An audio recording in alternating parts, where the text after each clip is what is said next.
म्हणून कन्नड फिल्म्स पहिले काय होतं, काहीच नव्हतं.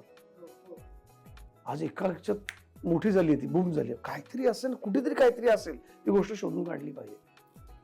लोकांनी त्याकरता लोकांचा सपोर्ट फार गरजेचा आहे. प्रेक्षक पाहिजेत.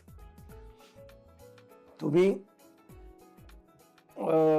पुष्पा 2 एक सिनेमा जबरदस्त चालला. पुष्पा 2 मध्ये काय स्टोरी मला सांग. म्हणजे एक चंदनाची तस्करी करणारा आपल्या देशातली त्याच्यातली चंदनाची लाकडं तोडून, झाडं तोडून ती विकतोय, त्याला तुम्ही हिरो केलाय,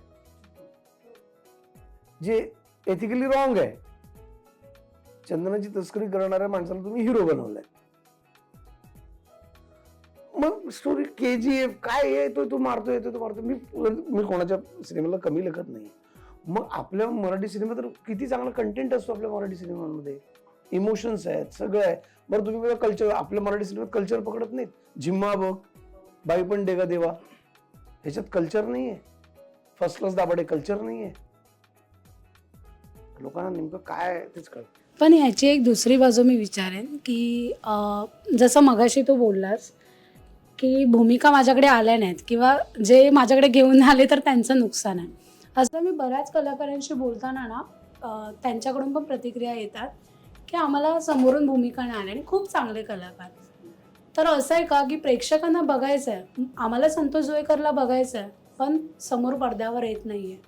तर असं घडतंय का कुठे की ह्या कलाकाराला बघायचं पण भूमिका येत नाही, त्यांना घेऊन चित्रपट करत नाही? चित्रपट येतात ना, मला बरेच जण बोलतात भेटत, त्या फिल्ममध्ये तुम्ही पाहिजे होते, आम्हाला तुम्ही पाहिजे होते, तुम्ही करेक्ट होता त्या फिल्मसाठी.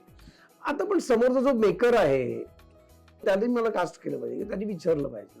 पण शेवटी एक असतं आपापलेच माणसांना करत असतो. मी आय एम सो लकी पुन्हा एकदा की मी कुठल्या लॉबीत नाही होतो. म्हणजे आता बऱ्याच वेळेला समित करकड सिनेमा करतो तेव्हा समित करतो म्हणजे सत्य असणारच. पहिले असं अवधूत बद्दल बोललं जायचं, त्याला गुप्ते फिल्म करणार म्हणजे सत्य असणार. आता समितकडे मी समित फिल्म करतो आणि त्याच्या सगळ्या सिनेमात मी असतो याचं कारण तो माझा मित्र आहे म्हणून नाही, केवळ त्याला वाटतं मी ते कॅरेक्टर करू शकतो आणि त्याला तो इमॅजिन करतो म्हणून तुम्हाला कास्ट करतो. पण बाकीचं माहित नाही काय. म्हणजे कधी कधी असं वाटलं ना की चला आपण एवढं तर मस्त फिटनेस ठेवायचं, सगळं राहायचं. बरं देवाच्या नशिबाने म्हणजे देवाच्या कृपेने एक बरं आहे की मी त्यातलं जरा बरा तरी दिसतो आणि कामही चांगलं करतो. मग काही जणांनी असं हे नसतं ना, काही जण फक्त दिसायलाच बरे असतात. काही जण काम छान करतात पण ते बिचाऱ्यांचं काय करणार. सो मला देवाने त्या बाबतीत खूप चांगलं दिलंय, चांगला आशीर्वाद आहे मला की चला छान बरा दिसतो हिरोटिप आणि काम पण चांगलं करा. तर हे पॅकेज आहे, कास्ट करा आणि फायदा करून घ्या स्वतःचा. मराठी मनोरंजन सृष्टीमधील मालिका, चित्रपट, नाटक तसेच कलाकारांबद्दलच्या नवीन अपडेट्स जाणून घेण्यासाठी नक्की सबस्क्राईब करा इट्स मज्जा मराठी या आपल्या नवीन YouTube चॅनलला.